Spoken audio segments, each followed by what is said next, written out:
नमस्कार बहुत स्वागत है आपका हमारे चैनल द सनातनी वॉइस में। मैं हूं आपके साथ शुभम त्यागी। 9 महीने बाद the son of Bihar Manish Kashyap jail से बाहर आया और आने के बाद एक बार फिर दहाड़ लगाई है। अब जनता से जानते हैं कि क्या अब मनीष कश्यप पत्रकारिता के साथ साथ क्या राजनीति में भी कदम रखने वाले हैं, क्योंकि जवाब उनसे अगर जब एक सवाल उनसे पूछा गया कि क्या तरीका बदलेगा, जवाब आया कि नहीं, रेलते रहेंगे। 9 महीने बाद मनीष कश्यप जेल से बाहर हैं। क्या लगता है, सरकार को रेलेंगे या दब जाएंगे? सरकार को रेलना चाहिए। सरकार अच्छी है तो सरकार की तारीफ होनी चाहिए, उनकी प्रशंसा होनी चाहिए। अगर सरकार इस प्रकार के, जिससे बिहार में भ्रष्टाचार की सरकार है, जिससे बिहार में मजदूरों की फैक्ट्री बना दी है, मनीष कश्यप जैसे 10 एक नहीं कम से कम सब पत्रकार होने चाहिए जो गली गली में रलाई करे। बिहार में सरकार किसकी है? लालू यादव की सरकार चले। नीतीश कुमार कुछ नहीं है, नीतीश कुमार तो मुखौटा है। सरकार तो पीछे से लालू की, लालू में ना, लालू के समय में तरवार भी दल चलता था, जिसकी लाठी उसकी भैंस के समर्थक वो लोग हैं। नीतीश कुमार एक मुखड़ा है। नीतीश कुमार को मजबूरी में मुख्यमंत्री बनाया गया। पीछे से सारा खेल लालू का चल रहा है और इसी पे आवाज़ मनीष कश्यप ने उठाई कि एक पढ़ा लिखा व्यक्ति बिहार में संघर्ष कर रहा है, बाहर जाकर नौकरी ढूंढ रहा है, या 9वीं फेल मुख्यमंत्री बन के बैठा है। ये तो बात उठेगी ना कि 9वीं फेल को मुख्यमंत्री उप मुख्यमंत्री बनाने की जरूरत कैसे हुई। और मैं मनीष कश्यप की बात से सहमत हूँ कि उन्होंने कहा कि कंस है। उन्होंने 9 महीने उनको जेल में डाल के रखा, एनएसए लगाया। एनएसए लगाने की क्या जरूरत थी? उस पर कौन सा उन्होंने बड़ा कहा? आतंकवादियों पे एनएसए लगता है, आतंकवादी एक्ट में एनएसए में बुक किया जाता है। आपने उस व्यक्ति पे, पत्रकार पे जो आवाज़ उठा रहा था, आपने उस पर एनएसए लगा दिया। वही इसके ऊपर कोर्ट ने, इस देश की न्यायपालिका ने करारा तमाचा मारा है और एनएसए हटा के करारा पहले तमाचा मारा करारा एनएसए लगा के, एनएसए हटा के उसके बाद जब ये मनीष कश्यप जब जेल से बेल पे बाहर आ गए तो दूसरा तमाचा लगाया और तीसरा तमाचा लगेगा जब मनीष कश्यप को पूरी तरह क्लीन चिट मिल जाएगा, और चौथा तमाचा तब लगेगा जब इनकी सरकार बिहार से पूरी जनता पूरी साफ कर देगी। क्योंकि जिस प्रकार से बिहार में मजदूरों का पलायन, मजदूरों का शोषण, मनीष कश्यप तमिलनाडु में हो रहे मजदूरों पर अत्याचार की आवाज़ उठा रहे थे, उसको कनेक्ट कर देगा कि मजदूरों फेक वीडियो बना रहा है, गलत बता रहा है, वहाँ पे मजदूरों की दंगा का कारण, मजदूरों के आपस में लड़ाई का कारण मनीष कश्यप है। अरे भाई, वहाँ की सरकार क्या कर रही थी? मजदूरों को पिटवा रही थी क्या? आपस में उत्तर भारतीय और दक्षिण भारतीय को लड़वा रही थी क्या? आज तो तमिलनाडु से बयान भी आ रहा है कि उत्तर भारतीय जो होते हैं, जो हिंदी भाषी के लोग हैं, वहाँ टॉयलेट और वो साफ़ करने आते हैं, सड़क साफ़ करने आते हैं। मेरा यही सवाल होगा, दयानिधि मारन है जिन्होंने ये बयान दिया है कि जो भी उत्तर भारत से लोग आते हैं वो सड़क साफ करते हैं, शौचालय साफ करते हैं, तो उनके ऊपर कोई कार्रवाई नहीं की गई। और मनीष कश्यप पे जो एक आरोप लगाया गया था तथाकथित एक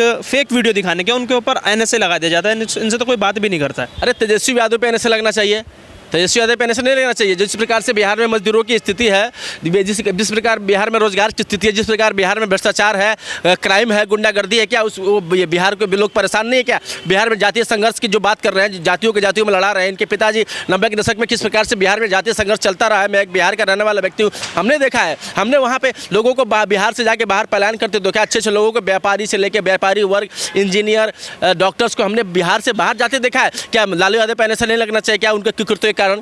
जो तेजस्वी यादव पे नहीं लगना चाहिए? क्या दयानिधि और उदयनिधि मारन पे नहीं लगना चाहिए? जो सनातन धर्म को खत्म करने की बात करते हैं, और क्या ये तो श्री कृष्ण के वंशज मानते हैं, और जो श्री कृष्ण के वंशज मानते हैं, योगेश्वर श्री कृष्ण के वंशज मानते हैं, और जो सनातन के धर्म को खत्म करने की बात करता है, उसके समर्थन में आप उसके साथ खड़े होकर आप अलायंस बनाते हैं। आपको शर्म नहीं आती? एनएसए वास्तव में एनएसए देश की सरकारों पर लगना चाहिए। जिस प्रकार सरकार भ्रष्टाचार कर रही है, लोगों को, बिहार के लोगों को मजदूर की फैक्ट्री बना दिया है, और वहाँ पे पढ़े लिखे लोग भटक रहे हैं, और एक 9वीं फेल जो अपने जीवन में हर फील्ड में फेल हुआ, क्रिकेट खेलने गया वहाँ पे फेल हुआ, स्कूल गया वहाँ पे फेल हुआ, और राजनीति में आया वहाँ पे भी फेल है, वहाँ पे भी झूठ बोल रहा है, वहाँ पे भी कह रहा है कि वो उसको, उस व्यक्ति को भी नहीं पता है, उसने बोलते बोलते ये बोल दिया कि बिहार के जीडीपी देश में नंबर 1 पे है, उस मूर्ख को भी नहीं पता है 20वें नंबर पे है, 21वें नंबर पे, उसने 1 नंबर बता दिया। तो ऐसे मूर्खों को सत्ता में बिठाने का जो जनता को भी सोचना चाहिए। और मनीष कश्यप आवाज़ किसके उठा रहा है? गरीबों की, मजदूरों की, जो वंचित हैं, जो शोषित है, जो आखिरी पैदान पे बैठा है, उसकी आवाज़ उठा रहे हैं। तो आपके आँख में किरकिरी हो गई, क्योंकि आपने उन लोगों को बहला फुसला के वोट बैंक बना रखा है, और उनको लगा कि वोट बैंक खिसक जाएगा, ये बाहर रहा तो उसने जेल में डाल दिया। लेकिन बात है कि जब मनीष कश्यप दूसरी बार निकले हैं तो आपने कहा कि उनसे पूछा गया कि अब तेवर वैसे रहेगा, तो रलाई चलती रहनी चाहिए। जिस प्रकार से बिहार में सरकार बनी है, उनकी रलाई चलती। मनीष कश्यप, अच्छा बताइए, अभी जो सरकार है बिहार में, नीतीश कुमार पहले भी मुख्यमंत्री थे, किसके साथ थे? भाजपा के साथ थे। तो मनीष कश्यप तब भी आवाज़ उठा रहे थे, वैसे नाली सड़क की आवाज़ उठा रहे थे। आपने देखा होगा 1800 करोड़ का पुल गिर गया, इस पे एनएसए, तेजस्वी यादव पे एनएसए लगा क्या? नीतीश कुमार पे एनएसए लगा क्या? नहीं लगना चाहिए। 1700 करोड़ कहाँ से जनता के पैसे थे, उस पर नेशनल सिक्योरिटी एक्ट लगना चाहिए, नहीं लगना चाहिए? आप बताइए ना। तो अब आप किस पे लगाते हो? जो मजदूरों की आवाज़ उठा रहा है। क्या उसमें क्या मजदूर व्यक्ति नहीं है क्या आप केवल वोट बैंक के लिए उसका इस्तेमाल करोगे? इसी प्रकार से देश में जो चल रहा है, मनीष कश्यप उसी की आवाज़ उठा रहे हैं और मनीष कश्यप जैसे व्यक्तियों की बहुत ज़्यादा आवश्यकता है जो मजदूरों की आवाज़ उठाए। देखो क्या सबसे बड़ी चीज़ है कि जागरूक करो, हमारा वोट किसको जा रहा है ये हमें जानकारी होनी चाहिए, उसी की बात कर रहे हैं। आप बिहार के लोगों को मजदूर क्यों बनाना चाहते हैं? मजदूर बने रहे और आपको वोट बैंक, आपका वोट बैंक बनता रहे, जनता पिसती रहे, यही उद्देश्य रह गया। और आप अपने एलआई जो कहते हैं सनातन धर्म को खत्म कर देंगे, उत्तर भारतीयों को कहते हैं कि टॉयलेट साफ करते हैं, इस पर लोग कुछ नहीं बोलेंगे। इस पर इसलिए नहीं बोलेंगे कि राजनीति है। अपने आप को हिंदू, राहुल गांधी अपने आप को बहुत बड़ा हिंदू कहेंगे, दत्तात्रेय गोत्र के कश्मीरी ब्राह्मण है और सनातन धर्म के इलाडिकेशन पे कुछ नहीं बोलेंगे। आज जो बात राहुल गांधी क्या हिंदी भाषी नहीं है क्या? राहुल गांधी क्या उत्तर भारतीय नहीं है क्या? मेरा यही सवाल होगा। आपने राहुल गांधी की बात की तो राहुल गांधी अभी कुछ दिनों पहले दानिश अली को लेकर एक बयान दिया गया था देश की संसद में, उसी दिन शाम को मिलने पहुंच गए थे दानिश अली से। अब उन्हीं के गठबंधन, इंडी गठबंधन में शामिल है डीएमके पार्टी भी, अभी तक एक बयान भी नहीं आया उसको लेकर, क्या कहेंगे? जाके मिल लेना, क्योंकि राहुल गांधी के मुंह पर करारा तमाचा लगा है। क्योंकि राहुल गांधी जो जिस दादी की बात करते हैं वो भी उत्तर भारतीय हिंदी भाषी थी। जिस नाना जी की बात करते हैं जवाहरलाल नेहरू, वो भी उत्तर भारतीय, देश के प्रथम प्रधानमंत्री थे। उनके पिताजी वो भी उत्तर भारतीय, वो अमेठी से आते थे, यूपी से आते थे, इलाहाबाद से आते थे, वो भी उत्तर भारतीय। तो राहुल गांधी को शर्म नहीं आती है क्या कि उनके परिवार को कोई गाली देकर चला जाए? तीन चार प्रधानमंत्री जो उत्तर भारतीय यहाँ पे हैं, जो हिंदी भाषी हैं, उनको गाली दे के चले गए और राहुल गांधी कुछ नहीं बोल रहे हैं। अब प्रियंका गांधी कहाँ गई? लड़की लड़ सकती हो, कहाँ क्यों नहीं लड़ रही है सनातन धर्म के लिए? वो भी तो बनती है ना। हाँ, लालू यादव के घर जाके लोग मटन खाते हैं, अपने आप को कट्टर हिंदू बोलते हैं। तो ऐसे लोगों पे जनता की लड़ाई चलती रहनी चाहिए। मनीष कश्यप जैसे लोग, अब मैं कहता हूँ कि मनीष कश्यप जैसे लोग बिहार में तो रह ही रहे थे, अब देश में भी ऐसे नेताओं की लड़ाई चलती रहनी चाहिए जो दोहरापन करते हैं, जो लोगों को मजदूर बना के रखे हुए हैं। बिहार को मजदूर की फैक्ट्री बना दिया है और बिहारियों को जिस प्रकार से अपमान होता है जाके दक्षिण भारत में, जो मनीष कश्यप जैसे लोग, अब हमें भी आवाज़ उठानी पड़ेगी। मनीष कश्यप अकेले नहीं है, मनीष कश्यप की इस लड़ाई में हम भी उनके साथ हैं, देश की जनता उनके साथ है, देश का मजदूर उनके साथ है, देश का गरीब उनके साथ है, जो वंचित लोग हैं उसके साथ है, देश के जो निचले तबके के लोग हैं, जो वंचित है, शोषित है, वो भी मनीष कश्यप के साथ है। मैं ही नहीं, देश के सारे लोग उनके साथ हैं। अच्छा, मेरा अगला सवाल ये होगा कि जैसे ही 9 महीने बाद जेल से बाहर आए तो एक जनता का हुजूम जोड़ा हुआ था, सबके मन में एक ही बात है कि अब राजनीति में उतर जाना चाहिए। आपको क्या लगता है, राजनीति में आना चाहिए उन्हें? और घर नहीं गए हैं, दशरथ मांझी के गांव में गए, क्या लगता है आगे की रणनीति क्या होगी? जब तक तोड़ेंगे नहीं तब तक छोड़ेंगे नहीं। दशरथ मांझी आपने बहुत बड़ा 22 साल में पूरा पहाड़ काट के रास्ता बना दिया। ये होती है प्रेरणा किससे हम लेते हैं? राहुल गांधी किससे प्रेरणा लेते हैं? आपको पता है राहुल गांधी किससे प्रेरणा लेते हैं? राहुल गांधी लगता है ना मुझे कोई जोकर से प्रेरणा लेते होंगे, इसलिए आगे जोकर बन जाते हैं हर बार मंच पे। तो मनीष कश्यप जैसे व्यक्ति, पढ़े लिखे व्यक्ति, इंजीनियर व्यक्ति, वो प्रेरणा लेते हैं दशरथ मांझी से, जिन्होंने समाज के लिए, उत्थान के लिए एक बड़ा काम किया। राहुल गांधी, तेजस्वी यादव के प्रेरणा स्रोत कौन है? लालू यादव है क्या? जेल काट के 10 साल से उनके पिताजी, उनको भी तेजस्वी यादव भी एक बार सोचेंगे कि साला पिताजी को अपने प्रेरणा स्रोत माने कि नहीं माने, क्योंकि बिहार में जंगल राज के प्रणेता कौन है? लालू यादव। चारा घोटाला के प्रणेता कौन है? लालू यादव। अलकतरा घोटाला के प्रणेता कौन है? लालू यादव है। ऐसे लोगों को तो आइडियल बनाएंगे नहीं। और आपने बात की कि मनीष कश्यप को राजनीति में आना चाहिए नहीं आना चाहिए। देखिए, अभी जो मनीष कश्यप अगर जिस प्रकार से माइक के माध्यम से जिस प्रकार से लोगों को जागरूक कर रहे हैं, मुझे नहीं लगता कि यार उनकी व्यक्तिगत इच्छा राजनीति में जाना चाहते जा सकते हैं, मुझे उससे कोई आपत्ति नहीं होगी। लेकिन मनीष कश्यप अगर ऐसे ही काम करते रहे तो ज़्यादा अच्छा होगा। राजनीति में अभी जाएंगे तो जल्दबाजी, क्योंकि राजनीति में अभी आ जाएंगे तो कोई बोलेगा कि देखो ये राजनीति में जाने के लिए इसने प्रोपेगेंडा किया, जेल गया, अभी हीरो बन रहा है।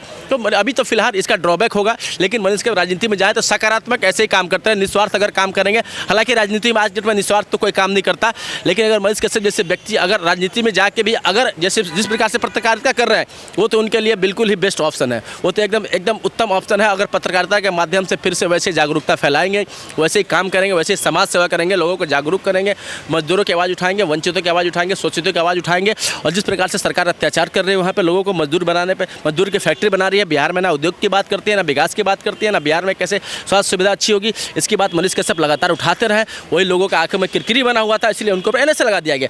तो जो सही आवाज़ अगर मनीष कश्यप उठाते रहेंगे, बिहार के लोगों के लिए, देश के लोगों के लिए जागरूकता का अभियान चलाएंगे अपने माइक के माध्यम से, क्योंकि बहुत बड़ी चीज़ होती है पत्रकारिता। पत्रकार एक समाज को आईना दिखाता है, उस प्रकार से मनीष कश्यप समाज को आईना दिखाते रहेंगे अगर, तो अच्छा रहेगा। राजनीति में जाने की इच्छा उनकी व्यक्तिगत है और उनसे सवाल भी अगर पूछा गया तो उन्होंने कहा कि रेलते रहेंगे, तो उनको रेलते रहना चाहिए। राजनीति में आने के बाद तो क्या होता है आपको भी पता है, राजनीति में आने के बाद से बहुत सारी मजबूरियाँ हो जाएंगी। एक विचारधारा, हर पार्टी की एक विचारधारा है, आपको पार्टी लाइन पर चलना पड़ेगा। लेकिन स्वतंत्र पत्रकारिता करते रहें, स्वतंत्रता से बोलते रहें, सब जो वो कर रहे थे उसमें वो माहिर है, वो अच्छी तरीके से कर सकते हैं। मुझे लगता है कि मनीष कश्यप को अभी राजनीति में आने का कोई जल्दबाजी नहीं करनी चाहिए। एक समय आएगा जब वो राजनेता भी बन जाएंगे, लेकिन अभी उनकी उतनी अवस्था भी नहीं है, उतनी जल्दबाजी नहीं करनी चाहिए। अभी उनको पत्रकारिता के माध्यम से जो भी है भ्रष्टाचारी लोग हैं जिन्होंने कहा कि मेरी लड़ाई भ्रष्टाचार के लिए है, मैं बिहार को बदलना चाहता हूँ, तो बिहार को राजनीति के माध्यम से बदला जा सकता है, लेकिन अभी उसका समय नहीं आया है। अभी समय है, वो चाहे तो कुछ समय बाद अपनी पत्रकारिता से शिफ्ट होकर राजनीति में जा सकते हैं, इसमें कोई बड़ी बात नहीं है। मेरा आखिरी सवाल होगा, एक वो वक्त भी याद आता है जब जेल जाने से पहले मनीष कश्यप ने एक वीडियो बनाई थी, इसमें उन्होंने कहा था कि उन्होंने उत्तर प्रदेश में भी योगी आदित्यनाथ सरकार के खिलाफ खूब बोला है, खूब उनकी जो नाकामियाँ हैं वो दिखाई है, उत्तर प्रदेश में कोई एक्शन नहीं लिया गया। तो आखिर ऐसा क्या है नीतीश सरकार को कि झूठा केस लगा दिया गया, और इतना क्यों डर लग रहा है नीतीश कुमार सरकार को या तेजस्वी यादव को? जो चोर होता है ना उसको बोल दीजिएगा ना, अरे तुम चोरी किया, अरे 10 आदमी खड़े रहे और उसमें एक चोर होगा ना, बोले यहाँ पे चोरी कौन किया, मेरा ये सामान गायब हो, तो बोलेगा हाँ भाई हम नहीं किए, हमारा बिहार, अरे हाँ भाई हम नहीं किए, तो चोर के दाढ़ी में तिनका। मनीष कश्यप सही बात दिखाया तो इनको लगा कि भाई हम ही को कह रहा है, चला हम ही चोर है, तो अपने आप को चोर मान लिया। ये तो योगी जी के खिलाफ भी बोल रहे थे कि भाई योगी जी आपके राज्य में ये गोरखपुर में जो हॉस्पिटल बना हुआ था, वहाँ पे बना हुआ है बाबा का हॉस्पिटल, वहाँ पे बगल में उन्होंने वहाँ जाके आवाज़ उठाई कि भाई ये समस्या है आपके। तो एक सरकार सकारात्मक सोचती है कि ये भाई जो उठा रहा है हमारी कमी बता रहा है। आपने सुना होगा ना वो रहीमन की कहानी, निंदक रहे रा के आंगन कुठी छवाए के, जो निंदा आपकी करता है, जो आपकी कमी बता रहा है, वही आपका सच्चा मित्र है, ताकि आप सुधार कर सकें। कहाँ गड़बड़ी है वहाँ पे सुधार कीजिए।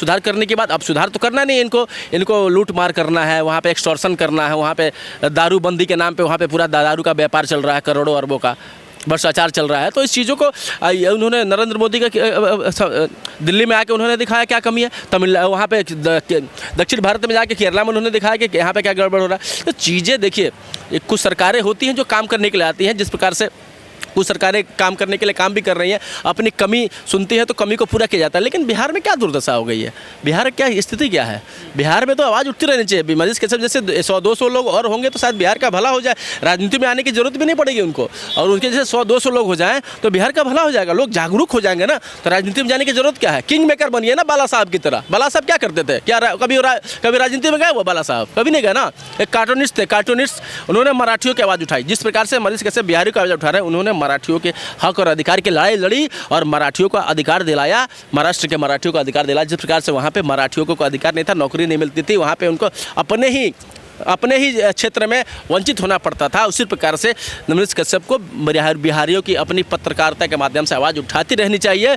बाला साहब ठाकरे कभी मुख्यमंत्री नहीं बने, कभी नेता नहीं बने, कभी मंत्री नहीं बने, फिर भी उन्होंने जब तक वो जिंदा थे एक छत्र शेर थे, उसी तरह मनीष कश्यप भी वैसा उदाहरण पेश करें। अटल जी राजनीति में बहुत मतलब वो पहले वो एक पत्रकार थे, अखबार थी उनकी, लेकिन राजनीति में उनको आना पड़ा, वैसा दौर था, वैसे उनकी मजबूरी थी आयल। लेकिन बाला साहब ठाकरे का अनुसरण उनको करना चाहिए। राजनीति में अभी बहुत देर है, अभी 5 साल बाद भी आए तो कोई दिक्कत नहीं, लेकिन समाज के माध्यम, समाज जगा रहेगा, समाज जागरूक रहेगा, जागृत रहेगा, तो राजनीति में आने की कोई आवश्यकता नहीं पड़ेगी। चलिए सर, बहुत बहुत धन्यवाद आपका हमारे साथ बातचीत करने के लिए।